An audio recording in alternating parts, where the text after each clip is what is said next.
Okay, I think it is now recording. It's recording. Okay. Good evening, everybody. Welcome to our superintendent chat with Dr. Duran. We are so excited to have our whole panel here with us tonight to talk through questions that have been submitted by the community. Like in years past, we are going to do an icebreaker to sort of open everything up and get everybody kind of set the tone for this evening. And, you know, unfortunately, we usually do a great presentation with some of our peer models and our high schoolers that are so amazing in our community usually join us for this. We are going to look for another opportunity to do that later on in the year. We just weren't able to on this format and in this juncture. So our icebreaker tonight, I wish we could have everybody participate, but right now we're gonna go through the panelists on here and introduce ourselves while we're doing it. So we're gonna talk about what new holiday, new tradition or new, something new for this season that's, you know, because of COVID, something new, like a new tradition that, you know, you or your family are doing. So my name is Kathleen Clark. I am co-president of SEPTA this year. And our new tradition this year is that we are doing pen pals with everybody in our family.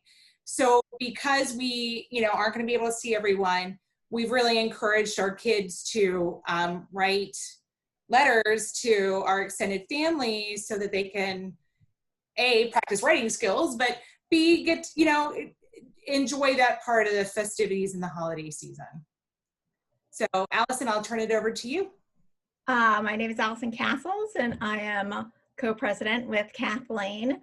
And our new tradition, I don't know if I can call it tradition, but we will be having our first holiday with a family pet. So we're very excited to welcome our first family dog. And I will hand it off just by the way people are showing up on my screen. So this is in no particular order. Heather, if you'd like to go next. Sure, thanks. Well, this year we are planning to do arts and crafts projects over the holidays, which is something very new for my husband and I. Our daughter loves arts and crafts, but we typically don't engage in a lot of crafting. So we're looking forward to having some projects to see what kind of skills we might uncover. Nice. Kelly. Thanks. Good evening, everyone.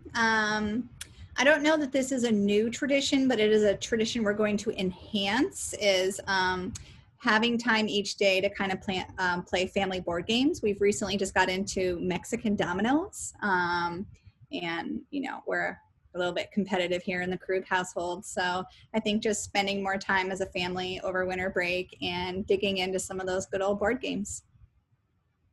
Thank you. And then I guess I turn it over to someone. So I will turn it over to Kathleen Donovan. Hi, everybody. Well, this is not going to be a new tradition, but something very special we're going to do. My husband and I are going to head to Tampa, Florida. His son and his son's wife are, we're going to be looking after their 2-year-old as we welcome our new grandson. Phelan will have a little brother born, expected to be delivered on the 22nd. So we get to do the hanging out with the toddler and also welcoming a brand new baby. So can't imagine a better Christmas. And my daughter's already there and my son has already had and recovered from COVID. So we're all isolating so we can all be together. Can't wait, counting the days.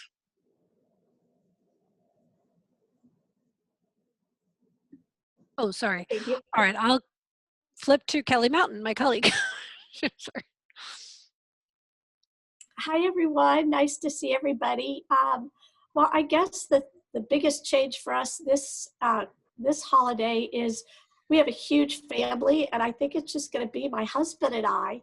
I will say I credit the Microsoft Teams skills that I've developed and Zoom skills through APS in helping us to connect with our kids and our grandkids. So we're thankful just to be able to see each other on the screen right now, and to have some downtime too. So I think I will turn it over to Elizabeth Walsh. Thanks, Kelly. Hi, everyone. One new tradition that we're going to try this year, I have a son who has a December birthday. So instead of a party, we're going to go get a tree and see if that tradition sticks. Kind of a way to celebrate his birthday, but then also look forward to the holidays. So I will turn it over to Aaron. Hello, everyone. So this is actually my first Christmas. It's going and holiday season going to be here in Virginia. So that's going to be a start of a new tradition in and of itself. I did receive my daughter's list and wish list yesterday, so we'll see how that goes. But looking forward to a new tradition and being in a different place in a different state. And I will turn it over to Miss Kathleen Clark. Caitlin, do you want to join? I went at the very beginning. Oh, so let me turn it over to, how about Dr. Duran? Thank you, Aaron, and welcome everyone this evening. I'm Francisco Duran, the superintendent. This year, I don't hope it won't be a tradition, but something we're doing new is my family lives across the country, so we'll not be able to come together. So doing Zoom unwrapping gifts together, it's always a fun opportunity in the morning. So I guess we'll all be in different time zones trying to coordinate that and open all of our gifts that we're sending to one another at the same time. But don't want that to be a tradition, but this year is something new. And I'll turn over to Bridget Loft. Hi, everybody. I'm Bridget Loft. I'm the Assistant Superintendent for Teaching and Learning. And there's a little irony, I guess, in this new tradition. My son is 19 and a college sophomore. And so I've deemed him old enough to clean up the house, put up the lights, make sure that the tree is situated, and learn how to put stamps on an envelope. This is one of my great failings as a parent. Apparently, he didn't know how to put a stamp on an envelope. So lots of life skills happening in the Loft household over the holiday break. So I'm going to pass it on to Nadia. Thank you so much, Dr. Loft. So one thing that our family has always done is we've always gone to see the festival at Bull Run, the light show, and we've always loved that. And so this year, my husband is literally trying to make sure that we see every driving light show that we can within like a 250, 300 mile radius. So we've been going to light shows that you can drive through, and it's been really fun. So normally we wouldn't travel that far to do that, but it's been something that we all enjoy, and our kids love the lights, and they're out looking at lights in Arlington right now as I am here. So I will pass it on to Jana. Well, actually, I'll piggyback on Nadia's. First of all, I'm Jana Dressel, the past president, and I have two little guys who are still in elementary school and love the lights as well. And one of the traditions we love doing is walking through the gardens at Meadowlark Gardens. If you haven't done it, it's just a wonderful way to celebrate the holiday. And right now, because of COVID, it's very, I guess they're doing social distancing in a safe way. So it was really nice to be able to go and not have it be crowded at all. So if you haven't gone yet, try to get tickets. It's fun. And a little hack is to try to go after Christmas. They still have it up for a while. And it's a great way to kind of spend your holiday weeks off from school. And I think we'll go to Lane Peters next. Hi, my name is Lane Peters. I'm one of the ASL interpreters for this event. And one of the tradition I'm looking forward to starting this year is cooking and baking more often, because we are not going anywhere. So it's best time to figure out how to make more food and pass the time. So that's my tradition I'm going to start. Thank you so much. I think we got everybody, but we have Caitlin. Caitlin, the other interpreter. Oh my gosh, of course, yes. Hi everyone, I'm Caitlin Mathis, one of the other ASL interpreters for this evening. A new tradition for me this year is unpacking a whole lot of boxes, as I just bought my own condo a couple weeks ago, and decorating for the holiday season. Congratulations. Thank you. So exciting. Okay, now I think we got made it through. Okay, perfect. I'm counting on you because I can only see part of the screen here. So we've gone through our introductions. We had some fantastic questions come through, so we're going to start digging into those. If you need the ASL interpreters, please pin them to the top of the screen. And we will be putting in the chat when those interpreters switch, but it's approximately every 20 minutes. And so, and sorry, Kathleen, I'll also add, because I know this came up in the chat in case people didn't see it. If you cannot see the panelists, if you can only see the presentation, go up to the top of your screen, choose View Options, and choose Side-by-Side mode. And that should give you the presentation on one side and panelists on the other side. You can adjust the size of the presentation with the bar in the middle of the screen. And you can choose speaker view or gallery view to see more panelists at the same time. Okay, thanks, Allison. So these questions are directed to, Dr. Duran, and then he is going to sort of share out as he sees fit as we go through this presentation. So first question that come in said, I have concerns about the administration of the Shriver program. I've addressed this at several levels within APS. The only response I have received is from the co-director of special education. While I greatly appreciate her efforts to address these problems, the issues are at a level above her remit. Can you please explain to me how an administrative issue is resolved? When there are only 40 students in a program, how many parents do you need to hear from to understand that the problem is a serious one? Sure, thank you for the question. So when we think about any administrative concerns, obviously if it's about a teacher, that's a different issue, but this is about administrative. So administrative concerns, all of our principals do report to me and to now interim assistant superintendent, Dr. Allen. So first thing that would happen is that Dr. Allen would need to look at the concerns, and we would look at to see what are the issues. Do we need to bring in some other departments? In this case, if it's special education, do we need to look at that? So really unpack what the issue is at our level. It sounds like it's been addressed at several levels already. So what needs to happen is that at our level, we need to review it and provide some feedback. In terms of the number of parents, a serious issue, there's no number to make it a serious issue. It could be one parent that could be a serious enough issue that needs to be addressed.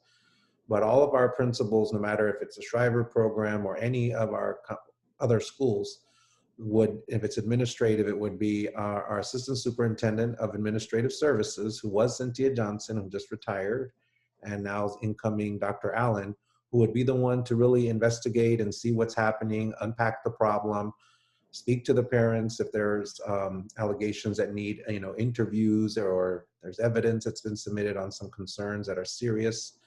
And so that's what would happen there is in any principal's case. Thank you. Next question is, what is being done to ensure that principals are being held accountable for maintaining APS-wide standards of faith? Okay, thank you for that question. As you said at the beginning, there's some questions I will answer and others I'm going to ask my team. I'm glad they're here with me. So I will actually turn this to Heather and Kelly, and they can provide some of the work that they're doing around supporting principals and understanding faith. Obviously, again, though, myself and our assistant superintendent of administrative services would hold principals accountable for that.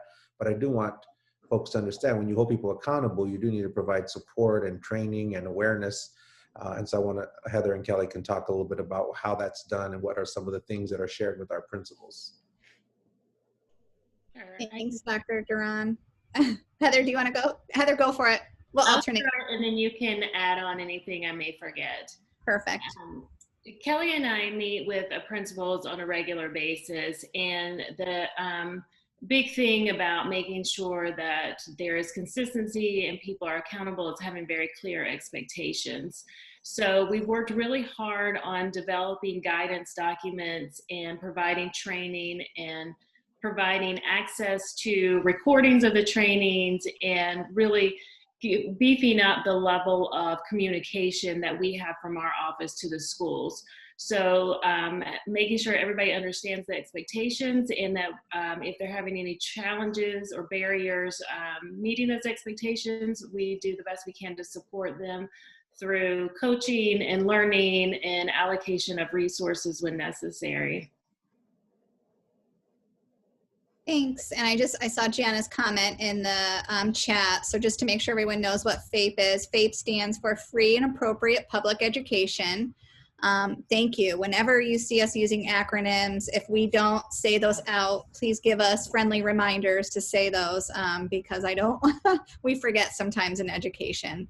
And I think Heather encapsulated it well, you know, and on the various levels of support that we are working with schools to ensure that all of our students receive free and appropriate public education.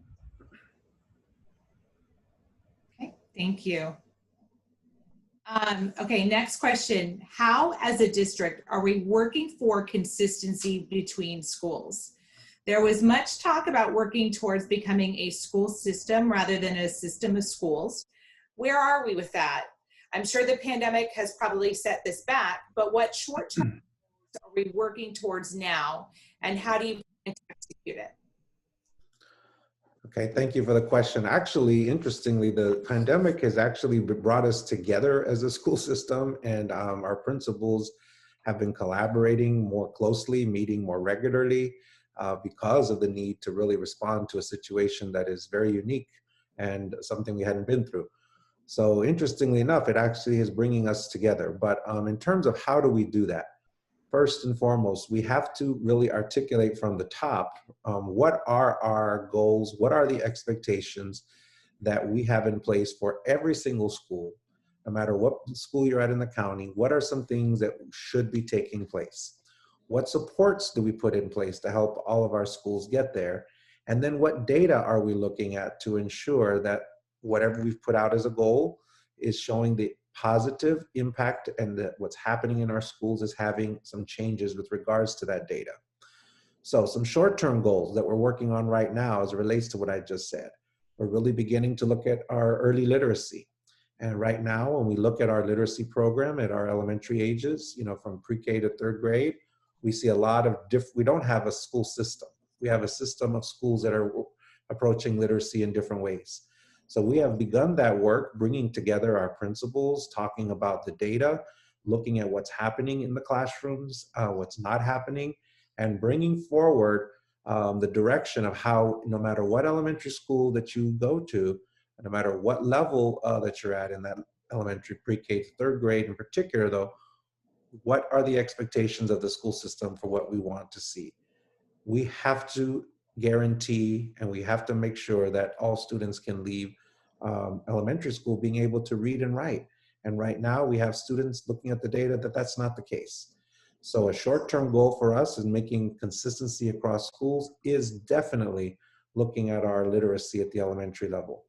We also are beginning, another area is looking at our discipline practices and looking at our discipline data. That started before I came, but there was a lot of work done, and we are now shifting to have an actual student code of conduct that will be a division-wide one that we'll be working on this year for next year, so that there's a common, consistent format and expectation and regulation, or actually expectation in a way that no matter what school you're in, here are the discipline policies and procedures. We're modeling it after the state's guidance that has come out on student code of conduct and supporting students through discipline. Again, so those are two short-term ones that you'll see us working on greatly. Literacy as well as student code of conduct. And I'll see if Heather or Kelly want to add any others. I know they're also working on some system-wide areas in regards to special education. Thanks, Dr. Duran. Yeah, I mean, building off of what you said, I think, you know, outlining as we go through a common sets of data that all of our schools, you know, can look at and analyze and respond to. And I know for Heather and I, there's a sense of urgency for, you know, the progress of our students with disabilities in their academics and their social emotional well-being and their IEP goals. So we're working hard with our system to be able to have a way for teachers to have like a dashboard on IEP goal progress, and giving our teachers easy tools that provides data readily at their fingertips rather than long reports. So that's some long-term goals that Heather and I are working on in terms of ensuring consistency with our schools and making sure that's available to us district-wide as well. I don't know if Heather if you want to add on to that too. I think you got it. Thanks, Kelly. Okay, thank you guys. Allison? Okay. So we'll move into inclusion, and actually this rolls nicely off of the last question, talking about the 5-year plan. Can you speak to the status of the 5-year plan and where we are in achieving goals, particularly with inclusion? What steps are we taking to ensure 80% inclusion for 80% of the students? While we have been fortunate in terms of inclusion, so many families I know have either had to fight tooth and nail for this to happen, while others are totally unaware that this is even attainable for their child.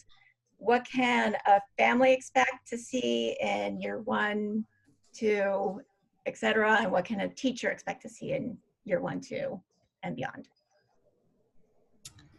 Thanks. Thank you. I'll turn it over to Kelly and Heather on that one. Thank you. Dr. Duran, do you want to say anything first? I didn't mean to cut you off. No, go ahead. Go ahead. Okay. I'll let you.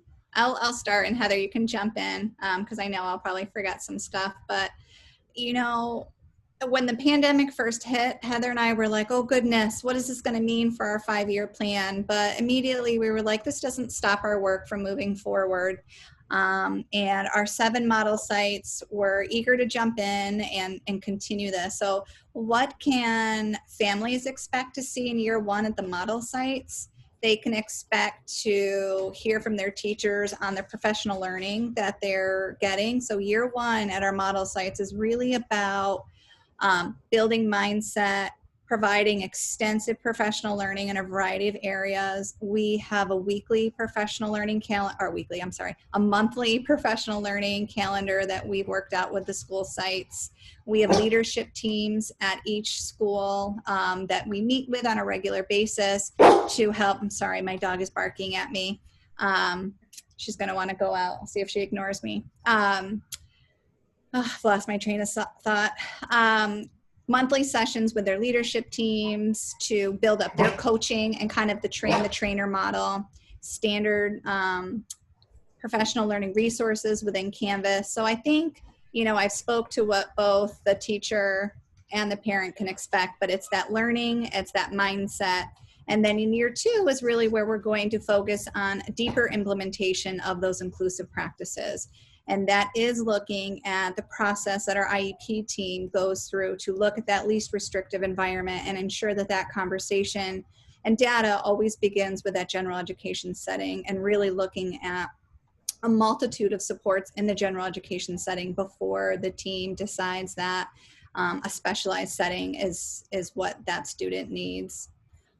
So I think that's some of it. Heather, I'm sure I've been distracted now with my dog barking at me, so feel free to jump in on anything that I have missed. Yeah, I would just add to, with the year 1, the model sites that we're working with, they're having a lot of collaborative conversations and thinking about how can they be more inclusive in their instruction and in their planning. And in addition to learning, they are identifying their needs. Like, what do we need to have in place to make this work? So we're hearing a lot about, you know, some of the challenges that they think they might experience, and we're having a lot of conversations about how do we eliminate some of those barriers. So I think it's also about the feasibility and what resources do we need to have in place. And we just had a question about what are the model sites? Sure. So we have 4 elementary schools. Kelly, do you want to rattle those off? Sure. Our model sites are Barrett, Randolph, Long Branch, and Nottingham. And then at middle school, we have Kenmore and Jefferson, and Wakefield is our high school. Great, thank you. Next question we have is push-ins into general education classroom for lessons or morning meetings can be very difficult for my child in MIPA. Can an advisory group be formed to come up with other options like lunch bunch or a buddy from the Gen Ed class to have facilitated conversation? I don't know whether this is happening at other schools, but it's not happening at our school, and we think it could be much more meaningful than trying to push into a Gen Ed classroom for a lesson. Kelly and Heather, if you'd like to respond to that too, please. Thanks. Sure, Heather. You want me to start? Okay.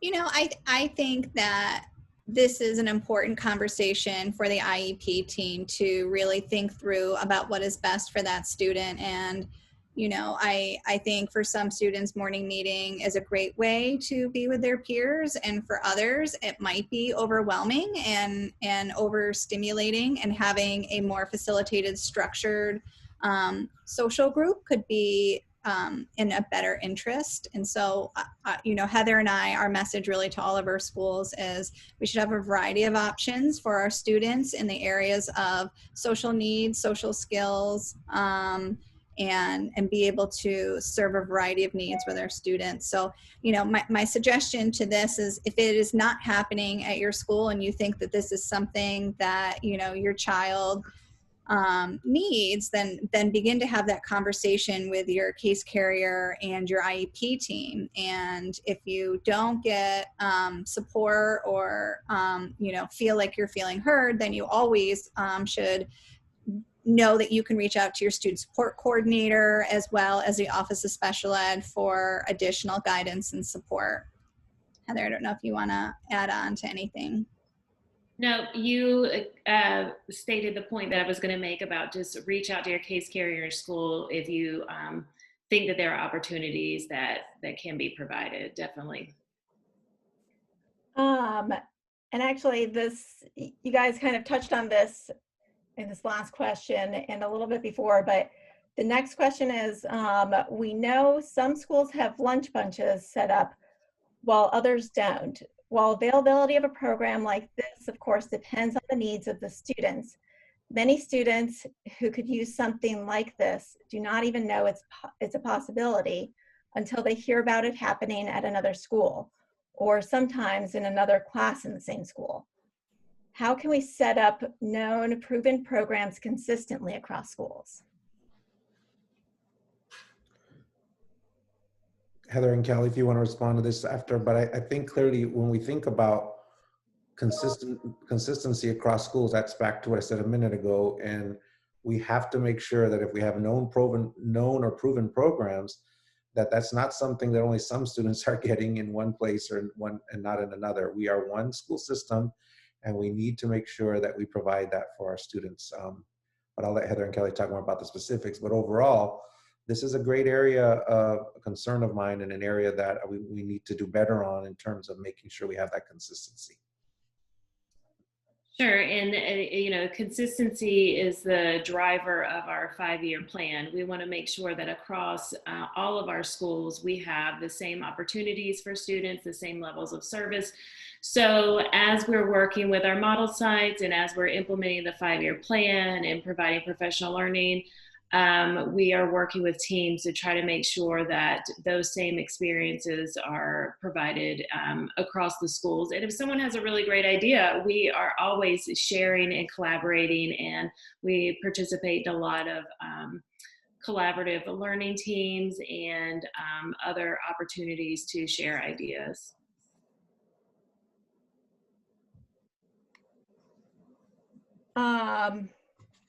Next question we have.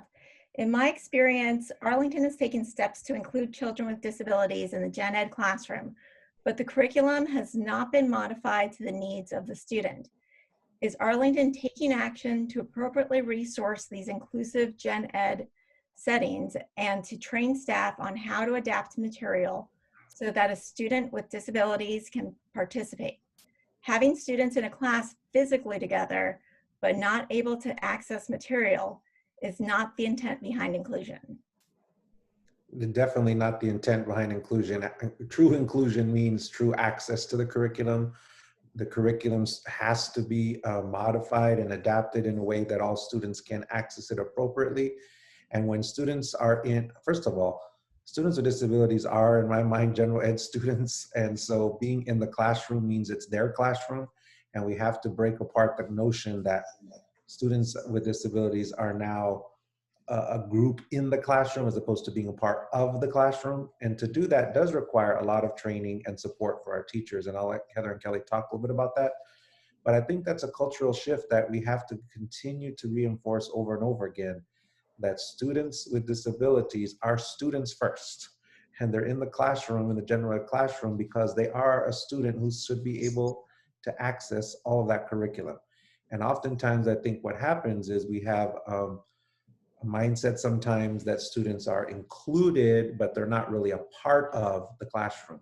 And that's what we need to change and work on. So Heather and Kelly, would appreciate if you would share a little bit more about some of the specific resources and trainings that are being done to help with how do we make sure that that actually is happening in practice.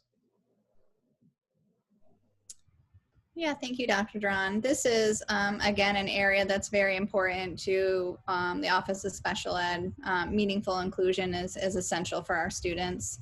And so in working with the Department of Teaching and Learning over the next few years, there will be a greater focus on not only differentiation for all students, but really looking at that universal design for learning and making sure that when we are planning for our lessons with the collaboration with our special education teachers, our L teachers, our gifted teachers, and our classroom teachers, that we're taking into account what do our students need for high levels of engagement, what multiple representations are teachers using to present the instruction, as well as for the students to respond and demonstrate their mastery, and then looking at those ways that we have action and expression with the way our students respond and participate and things like that. So that is definitely something that I think over the next, very soon, we are going to have a heavy focus on with our curriculum and in our instruction, as well as really honing in on our specially designed instruction and really assuring that specially designed instruction is uniquely tailored to all of our students' specific needs, and whether that is executive functioning, working memory, processing speed, really looking at what does that student need to be able to access the learning and to show their mastery and their progress, and ensuring that our teachers have several data points ready to show progress, or if the student isn't making the expected progress that we would hope to, then we quickly convene a meeting, an IEP meeting, to determine, all right, what next? Do we need a different level of services? Do we need different methodologies and strategies? Because all of our students, we need to move the needle for our students. Heather, you can, I don't know if I didn't think of something that you want to share. No, you got it. Thank you. And you guys, I think it addressed actually the next question, which is how you plan to change the mindset across APS to an inclusion-based model. Do you have anything to add to cover that question? Kelly or Heather, anything else to add from that?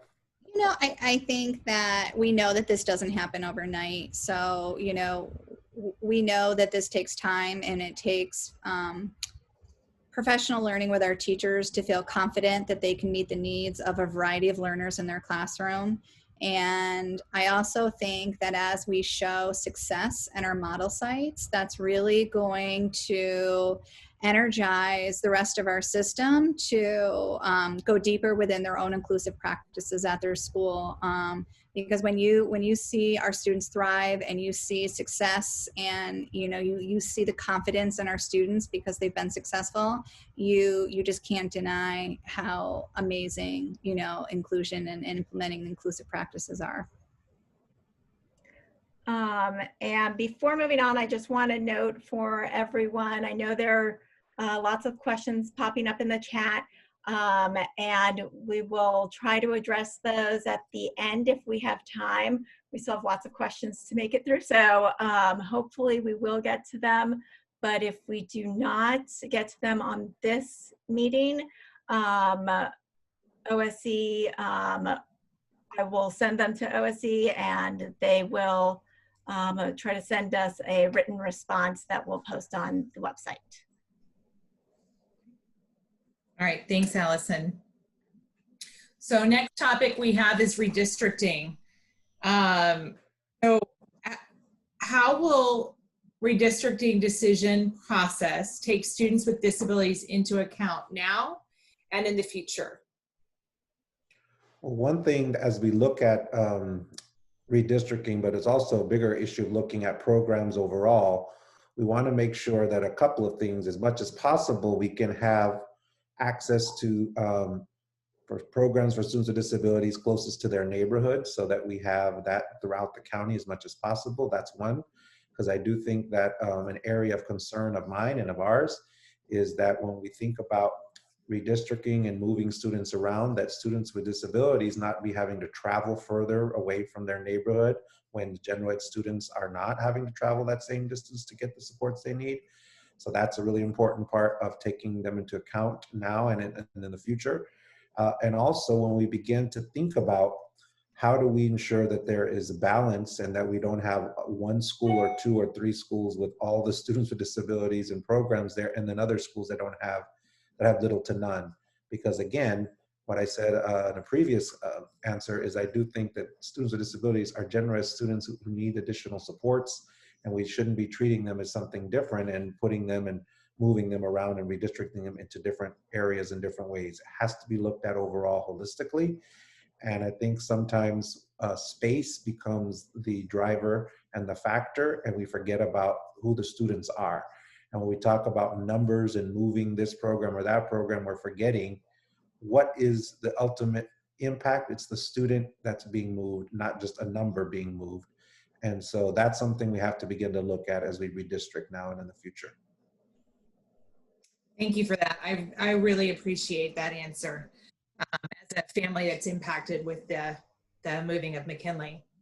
So knowing that as adults we sometimes have a hard time with transitions, is there any sort of transition process for students when they're being redistricted? Pandemic or no pandemic, if so, what is it? Heather and Kelly, do you want to speak to that, of the supports for any students that may be moving from one school to another, and how we're working to support teachers or their principals and their families with that change? Sure. We always hold a transition IEP meeting to really talk about what's been working for the student and the student's goals and what sort of accommodations need to be in place. And that meeting includes the sending school and the receiving school. And we do try to be thoughtful about having opportunities for students to visit the school that they'll be assigned to. We've frequently made social stories for students with photos. We are looking right now in this environment about maybe doing some virtual tours and coming up with other ways to connect students with peers at their new school. So we do try to be very thoughtful about it. We know that when a student starts on a positive note, it really takes them a long way. And it all comes down to planning and preparation and making sure that the student feels well enough informed in the family as well, so that there's no, or limited anxiety, I should say, with the move. Okay. And last question here is, for children with disabilities left a school in spring 2020 have been redistricted to a new school for 2021, 2022, what is the process for being grandfathered or transitioned to the new school? So I think, Heather, you touched on that a second ago with the transition piece, but what is the opportunity for grandfathering? Heather and Kelly, would you like to speak to that? Sure. I'm not sure that we have a solid process in for students that have withdrawn at this moment. I know that at the school board meeting, there was mention of allowing for families to request to remain at one school or the another. But, so I think this is an area that we can explore and see how we can support the student. And I think that, taking into the current consideration and the current situation for withdrawal for many of our families, I think we can take a look to see if there is a way to honor some grandfathering, or how we can support the transition into their new school with some of the strategies that Heather said. And hopefully when we get through the summer, we can have opportunities for them to come in early and meet their teachers and see their classrooms and make some social connections with friends to help the students feel like they already have a sense of belonging and friendship at the new school. And I would just add, overall, for students that have been moved from one school to another, if they're in 4th grade this year and going into 5th grade in any of the planning units that were redistricted, those students do have the opportunity to grandfather. And if there's one planning unit where the Reed site sits right now, where students are being redistricted into the new Reed building, but some of those students have been going to Tuckahoe, and for that one planning unit, all of the students K through 4, current K through 4 students, can be grandfathered. And that's just in general overall, on top of what Kelly was just referring to. Thank you. Allison, you're on. Yeah, thank you. Always has to happen at least once. Next, we're moving on to equity and accessibility. The first question is, how do we ensure that students with disabilities are prioritized in decision-making in return to school and beyond? School buildings, program locations, changing of curriculum as a few examples. So a couple of things when we're thinking about our return to school and beyond. Students with disabilities are one of the prioritization groups that we're looking at for returning to school. We do have the sort of hybrid level 1, if you will, where students with disabilities have been prioritized to be able to, in person, get the support while they're receiving their virtual instruction. But as we think overall around, as I mentioned, and I think in a previous answer about program locations, changing curriculum, et cetera, we have to make sure that students with disabilities are afforded the same access that all students are, and that if we are looking at school building changes or program locations or any changes to the curriculum, that we're not denying a student with disability an access point or some of the same access that a general student would be receiving. In other words, we're not creating more of a negative impact because they're a student with disability as a result of a program location change or a result of the curriculum. That's one element. The other element is, as we think about changing curriculum, we have to be looking at the data to ensure that all of our students are achieving the success that they should be at the grade level and in the content area that that data is referring to. So as we look at, for example, our literacy data, as I was talking about at the beginning, we see for students with disabilities that this is a major area for us of concern, because we have students with disabilities that are not meeting the needs and not meeting the levels of where they should be for their performance. So as a result of that, that means that that's a prioritization for us to say, this is a curriculum that needs to be adapted. And ultimately, I have found oftentimes when we make modifications to curriculum to support our students with disabilities and other students who may be showing a need based on the data, it helps all students. So those are some ways that we definitely prioritize the decision making, whether it's returning to school, whether or not it's thinking about a new placement in a new building or a new curriculum. We have to look at all of our students and make sure that no group, including in this case students with disabilities, are receiving less access or are, as a result of our move, being negatively impacted. And I'll see if Heather or Kelly have anything to add to that.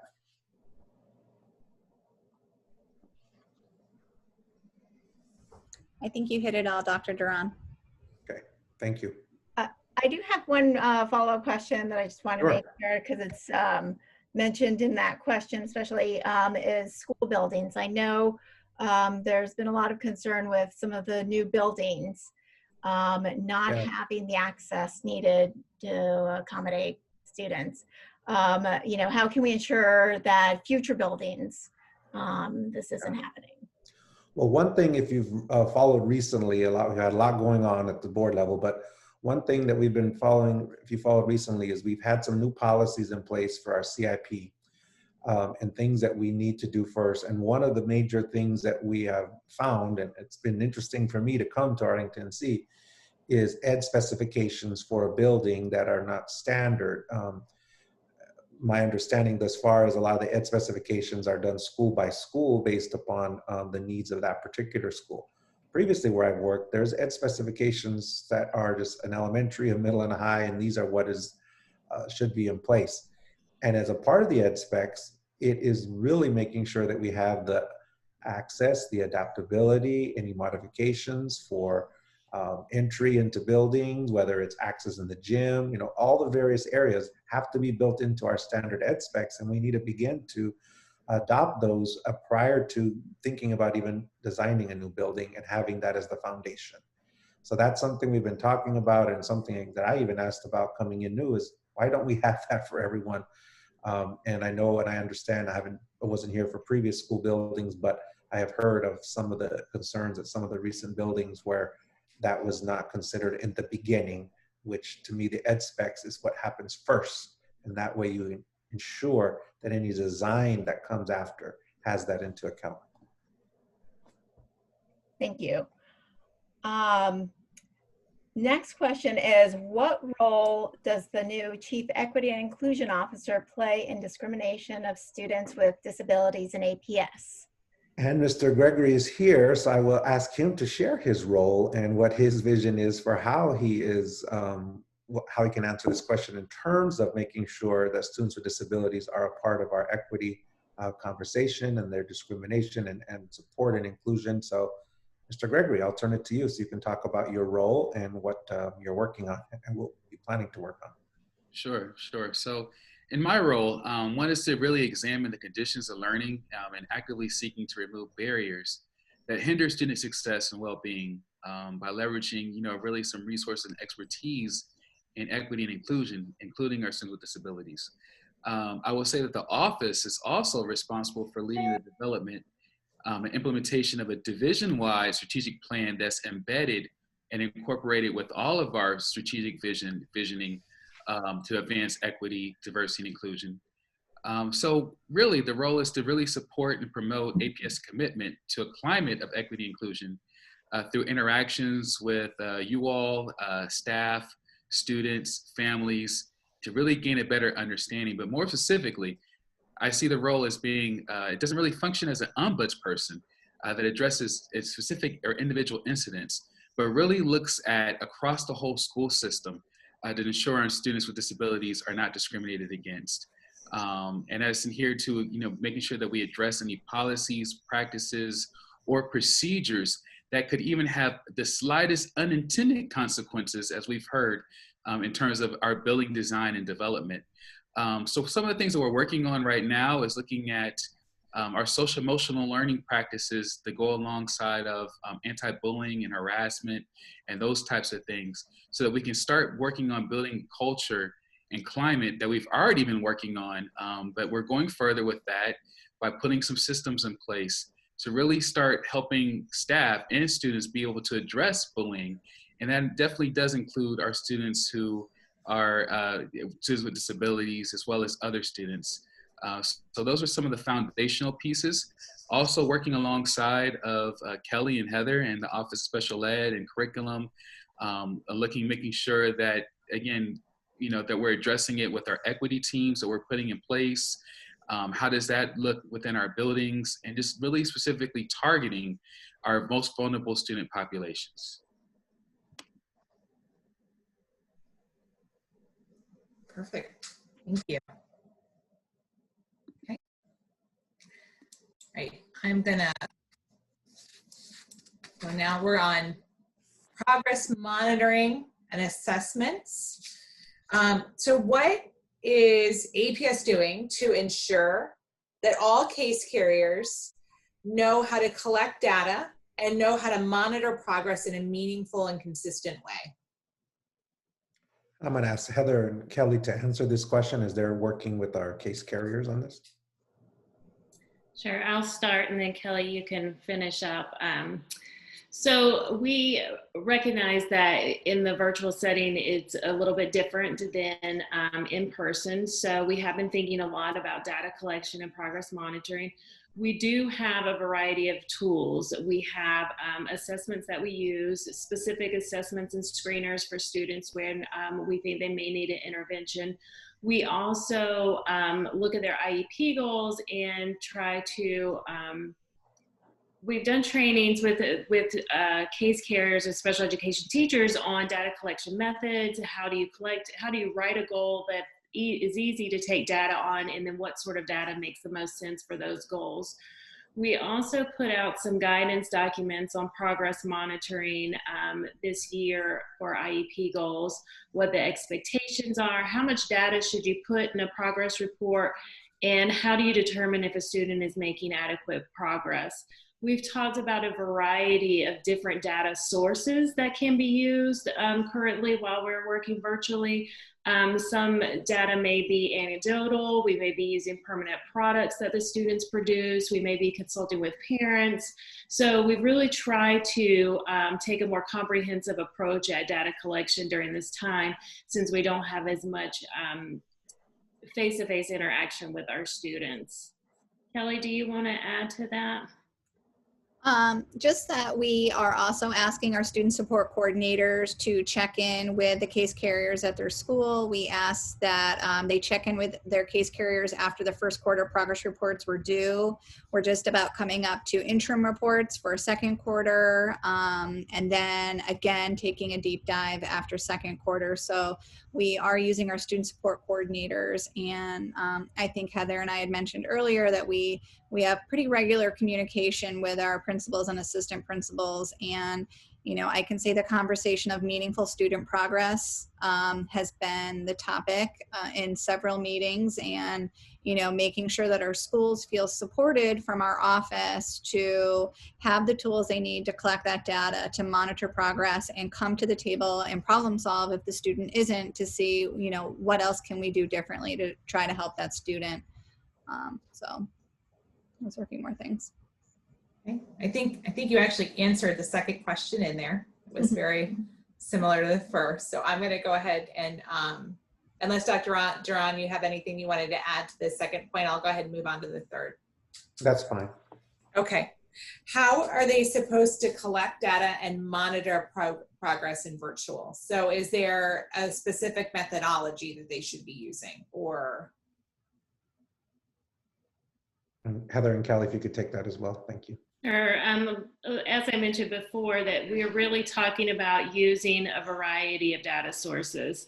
So really, instead of just saying like, oh, how many times did the student demonstrate this skill, talking to parents, do you see the student demonstrate that skill outside of our sessions? What are we seeing it consistently? We think that the consultation with the family is really important with that one. We don't have one specific methodology for data collection because it can vary depending on the skill that the student's working on. So we've really been working on thinking more comprehensively about data collection and all the different ways that we can get a picture of where the student is currently on their skill development. Okay. If a teacher does an assessment on a student to gauge progress towards an IEP goal, and the results are poor, signaling that the student is struggling, what should be the next step? So this parent said, we received information and a copy of the child's spelling assessment indicating that she's doing poorly, but then didn't get any explanation for next steps. We also didn't receive our child's independent reading level. Kelly, can you answer that? Sure, yeah. So I would say the first thing a teacher would do is look at that data and see how it aligns or doesn't align with some other, data sources, trying to determine, was that just a day that the student wasn't in the right mindset to do that task, or do we have other data to support that this is an area of need? And if so, I would say, that the expectation would be that case carrier would call an IEP meeting and talk to that IEP team, update that student's present levels, and determine, what, if anything, we need to do differently. Does this require a goal? Does it require services or accommodations?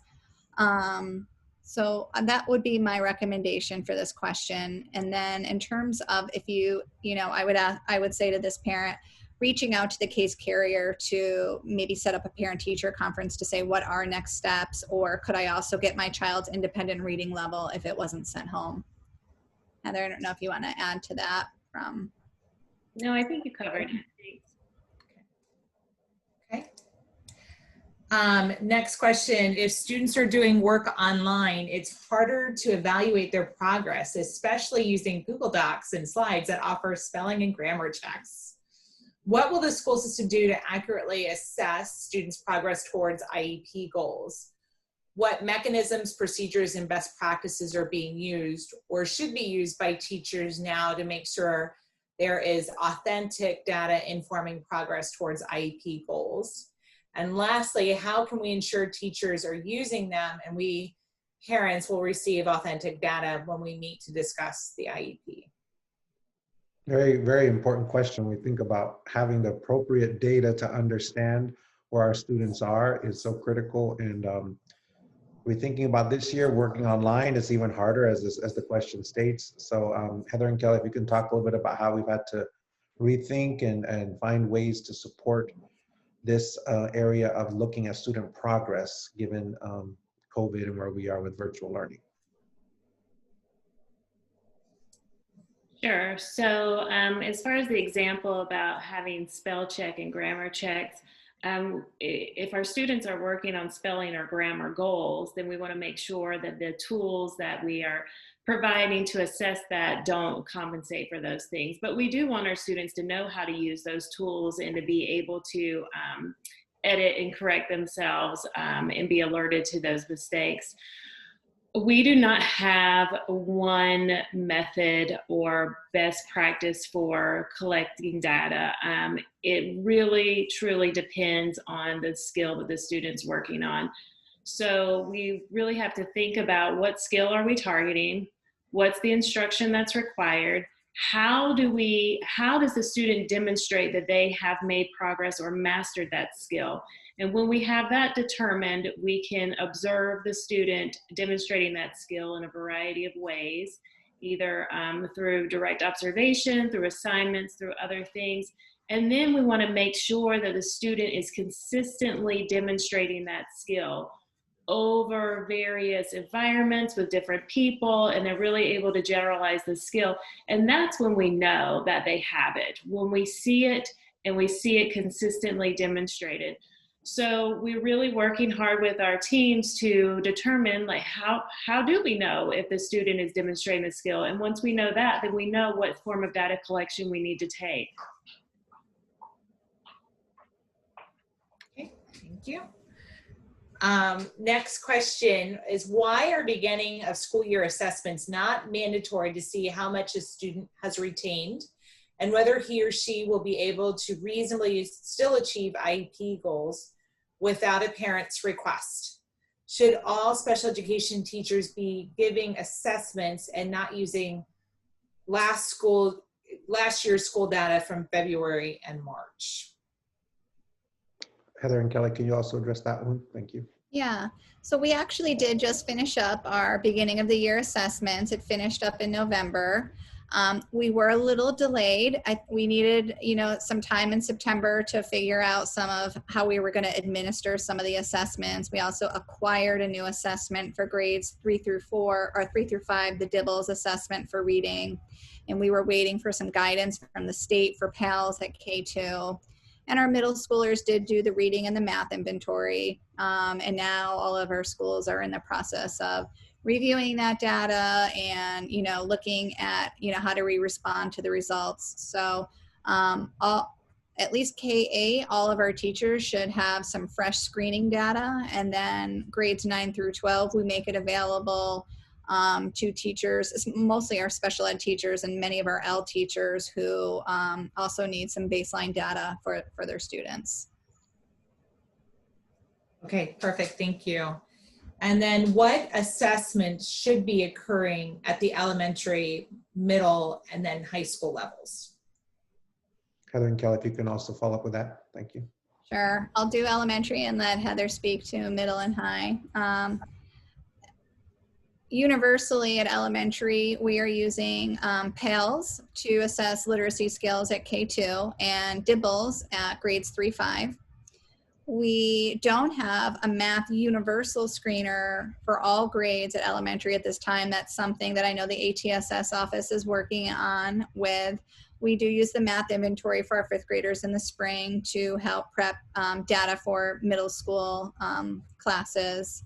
And then in addition to that, I would say that all of our elementary schools are constantly using various forms of formative assessment. So whether, those are exit tickets, even things like Kahoots, using whiteboards to have all the kids, write their answer and hold it up, work samples, writing samples, just a variety of different assessments that we would see at the elementary level. And at middle school, we do the reading inventory and math inventory, as Kelly mentioned. We are also introducing DIBELS this year. We did a beginning of the year assessment for students who had IEP goals or services in the area of reading and who scored below basic in reading inventory. So we really targeted a group that we're progress monitoring through DIBELS. Just like Kelly mentioned, there's a variety of formative assessments that go on through middle and high school as well. In high school, definitely the courses in which the student is enrolled might dictate what type of assessment would occur.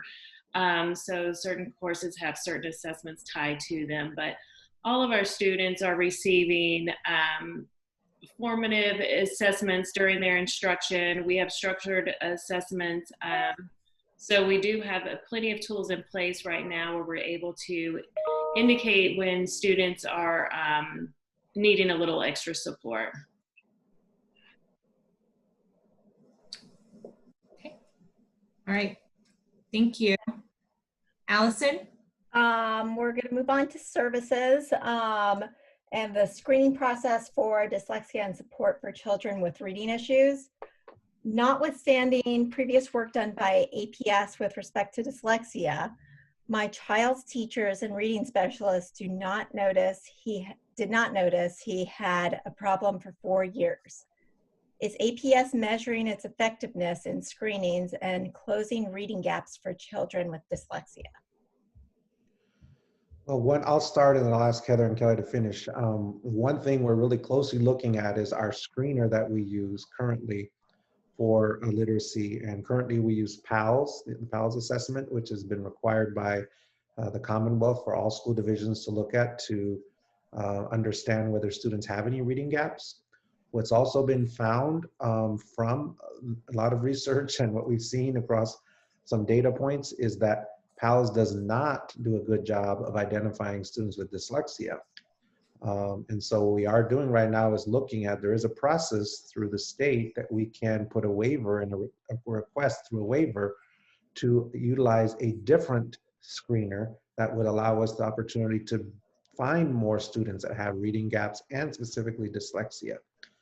In a previous school division that I worked in, that's something that I worked on, because we were finding time and time again the students with dyslexia were not being identified through our screener. They were being brought to attention. Maybe a teacher would have noticed something, or a parent would let us know, but the screener that we're giving for all students should be the way that we identified that. And unfortunately, the PALS is not set up in the best way to do that. It's actually not even designed initially to be a screener itself, but that's what's been mandated from the Virginia Department of Ed for all school divisions. So that is one area that we're looking at right now. We've begun some work on how do we shift and apply for that waiver so that we can have a different assessment. And I'll see if Heather or Kelly want to add anything more to that. Thanks, I don't Dr. have anything to add. Kelly, do you?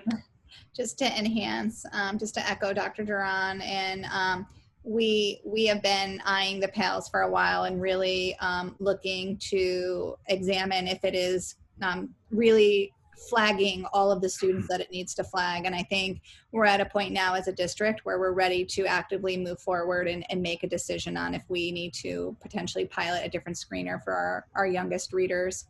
In addition, before COVID happened, we had planned to implement our rapid naming assessment system-wide at the first grade. But when COVID happened, the particular assessment that we have doesn't lend itself well to the virtual environment. So we had to put a pause on the rapid naming assessment, although there is a aspect of rapid naming in the DIBELS assessment. But when, hopefully next year we'll be open and regular and good to go. And that rapid naming assessment will be back in the plans to help screen our students, because we know that that's an early indicator of potential reading difficulty as well. Next, curriculum is not always accessible for children not reading at grade level or those with attention issues.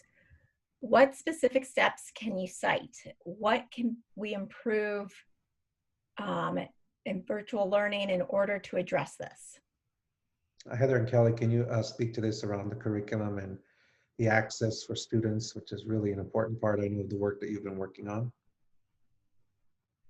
Yeah, I can begin and let Heather jump in. So one, I think that we've shared with ASAC that we have an accessibility work group right now that I think it has over like 45 people representing almost every department and office, as well as our parents and soon to be some students. So this is definitely an area that we are looking at to make sure that our instructional resources are accessible to our students.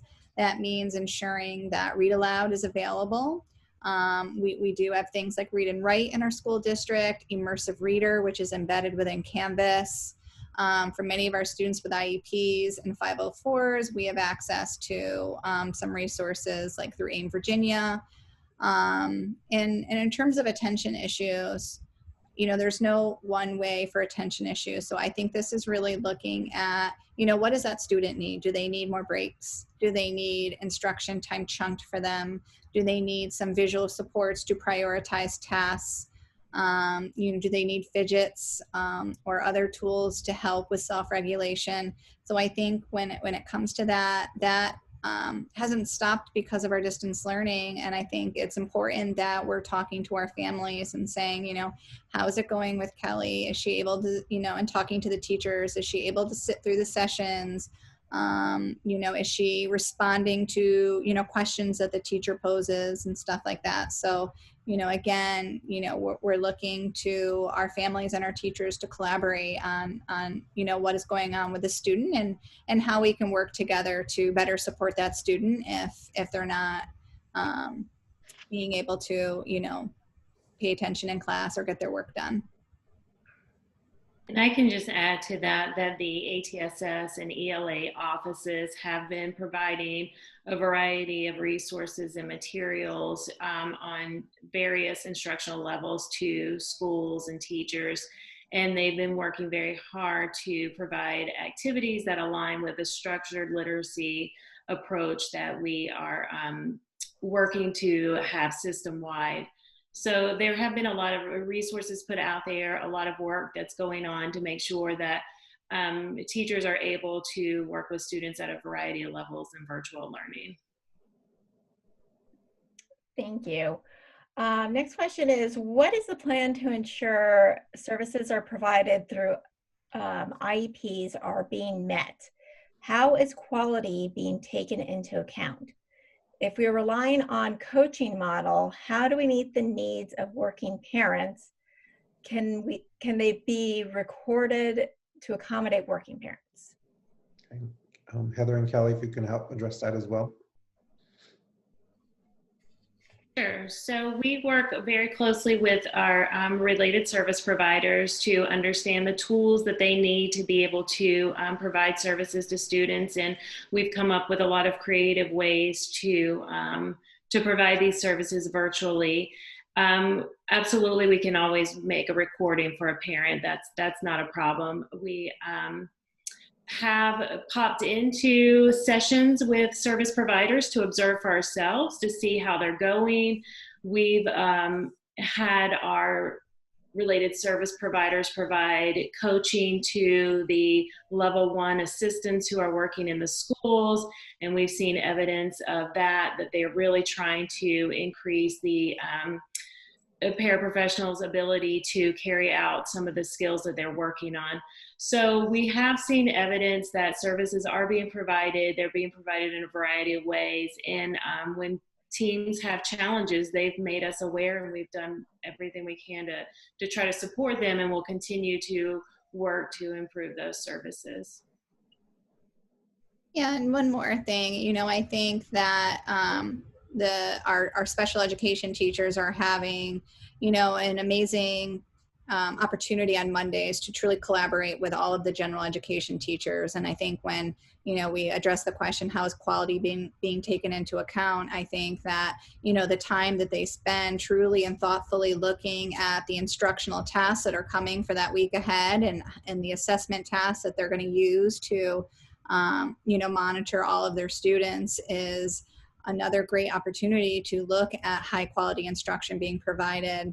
And, you know, we are here to support, and when the school reaches out to us for support, or, you know, even if the parent, and I say this to all the parents on here, you know, if you have concerns about your child's IEP implementation, please, you know, set up a time to talk to your child's case carrier and your IEP team and bring your concerns to the table so that they can be considered, and the team can determine if any changes or adjustments need to be made, because that is our job, and that's what we're here for, and that's what we're committed to. So, you know, if there are any concerns, please reach out to your school. And if you need additional support from our office, please reach out to Heather or I, or your student support coordinator. Okay. Thank you. There we go. Okay, thank you. So next topic is executive functioning support. And you know, a time check here, we know we're close on time. We'd like to get through the next 2 sections. Just so everybody knows, we have responses for all of these questions that were submitted previously. We're gonna, like Allison mentioned earlier, we're gonna add to it from anything that's come through in the chat.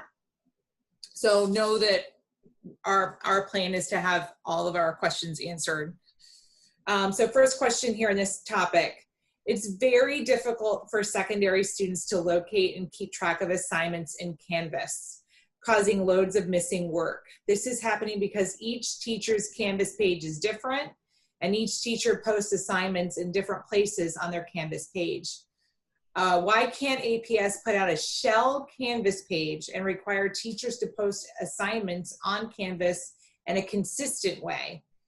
Parents of students both with and without disabilities have raised this need over and over since the spring, but the problem remains.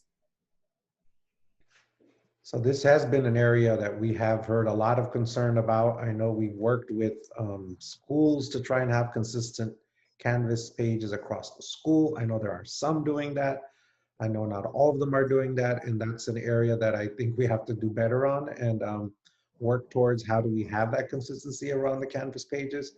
I will say since the spring and since I've been here, I've seen also Ms. Loft and has really helped lead that. Ms. Loft, I don't know if you want to comment on some of the work you've done in this area, but we've seen more and more consistency, and it's part of, I think, the initial question that was asked to us about the school system versus a system of schools, and how do we get some real commitment about how there's consistency around this particular issue, I think is one that we could do better at.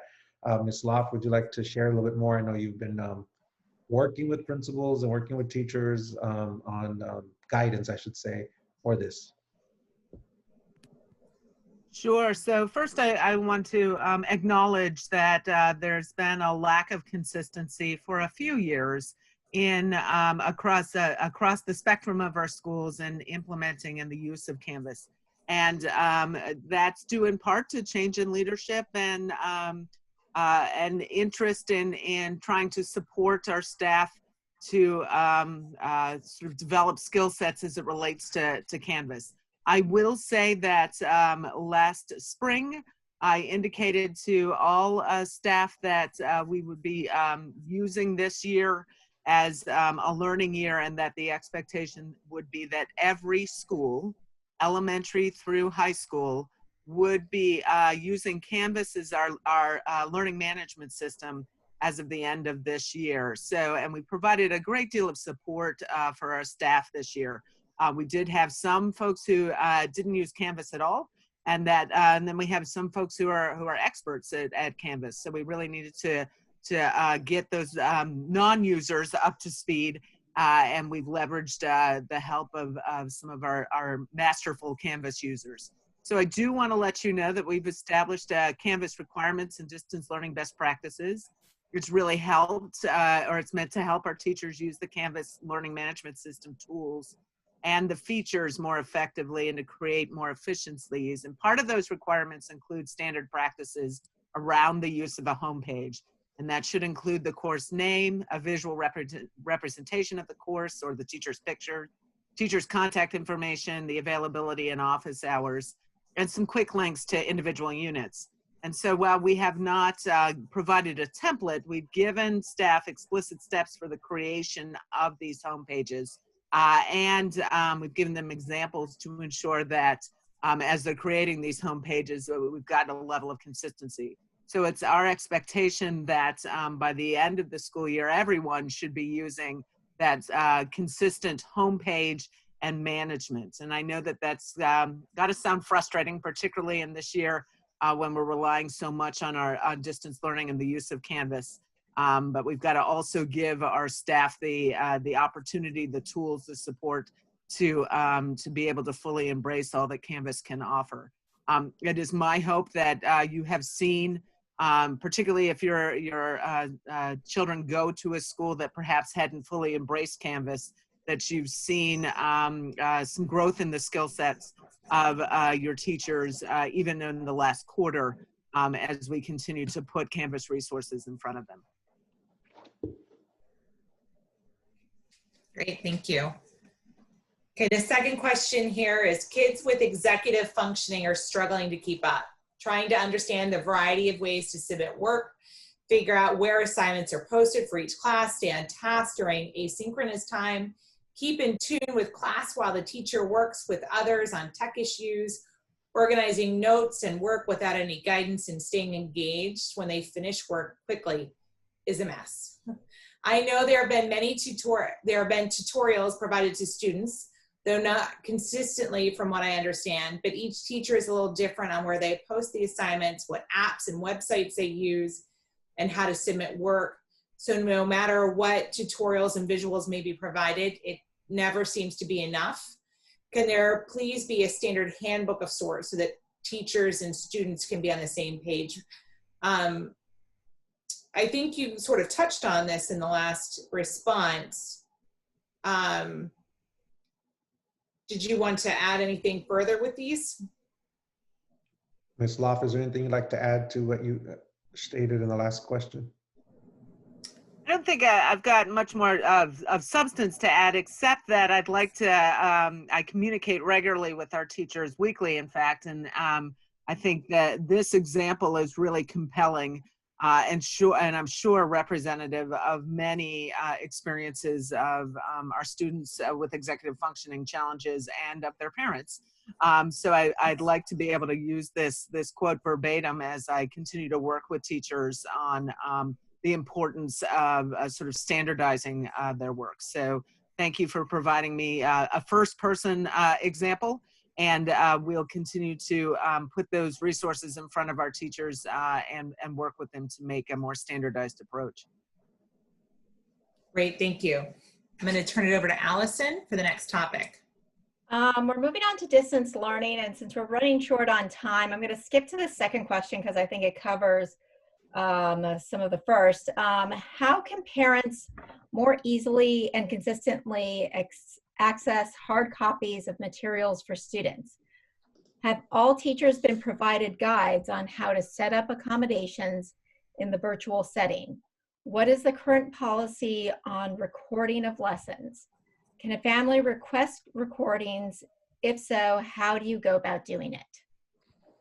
Ms. Loft, is this something you can answer, or would you like Heather or Kelly to respond? I know you've been working on this, Ms. Loft. Sure, I'll respond from sort of the general DTL guidance, and then Heather and Kelly, if you've got anything that you want to add to, I'd appreciate it. So we have given teachers guidance as to what to record, and that includes the direct mini lessons that many of our teachers use to deliver instruction before they begin to work with individual students or in small groups. Parents can absolutely request for something to be recorded and bring that to the teacher, and then we can consider whether that falls within the guidelines. One of the challenges we have with recording lessons is that we've got to ensure that we're maintaining our students' privacy and that we're not violating that. So that's sort of the piece on the recording. The hard copies of materials for students, you know, certainly if there's a specific need for a hard copy, I think that's worth a conversation with the teacher and potentially with your child's case carrier. And if the, you know, the decision is reached either by the IEP team or just with those folks that we need to provide hard copies, then I'm sure that that's something that can be arranged. Thank you. And I'm going to skip to a couple of quick questions to fit in with distance learning. What is going to be APS's policy on grade level retention? What is the process for families to request repeating a grade? Heather and Kelly, if you'd like to talk to that, I know that's an area that we're still working through in terms of retention, but I think in the area of special education, there might be some other process for when students have an IEP. So I'll turn it to you if you want to add anything on that in terms specifically around students with an IEP and with retention and the next steps around that process. Sure. Well, I can say that the process hasn't changed. We still follow the same policy for retaining students, which is universal for general education and special education students. One thing that is different this year is that we have the opportunity to provide recovery services for students who missed instruction, weren't able to access, or just because of the virtual setting weren't engaging and that have shown regression. So Kelly and I are working very closely with our schools to identify students who would qualify for recovery services. We're helping our schools determine what those will look like and how they'll be implemented. Most people that we have spoken to want to wait until we can provide in-person instruction to receive those recovery services, just because the virtual instruction has been a challenge. So we are planning when we open back up to be able to really help support the students who didn't make the progress that that they would have had we had schools open. And I think I'll make this the final question and then hand it over to Dr. Duran to see if you have any closing remarks. For students with disabilities, can they change their instructional model if it's not working for them? For example, if distance learning is not working, can they switch to in-person?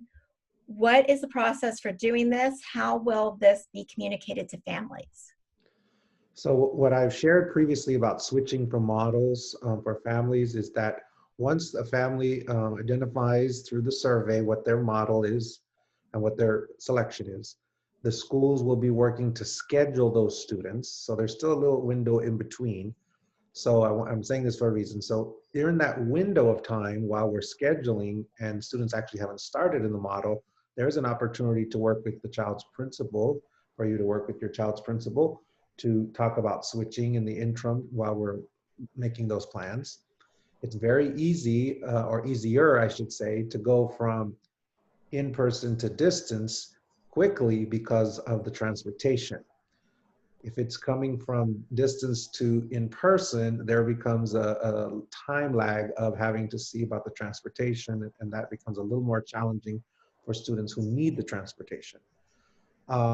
Clearly for students with disabilities, if it's not working for them and we have to look at their individual needs, we do have to look at that case by case. So I would say, working with the case carrier, working with the principal to really understand what are the concerns and when we need to switch them, we would have to provide that if it's something that their needs are not being met in the current model that they're in. Again, going from in-person to virtual is a lot easier, and going from virtual to in-person the opposite way is going to be more challenging because of transportation. You want to add anything, Ms. Loft or Heather or Kelly, to that? No, I think you covered it. Okay, and unfortunately, we're hitting the end of our official time.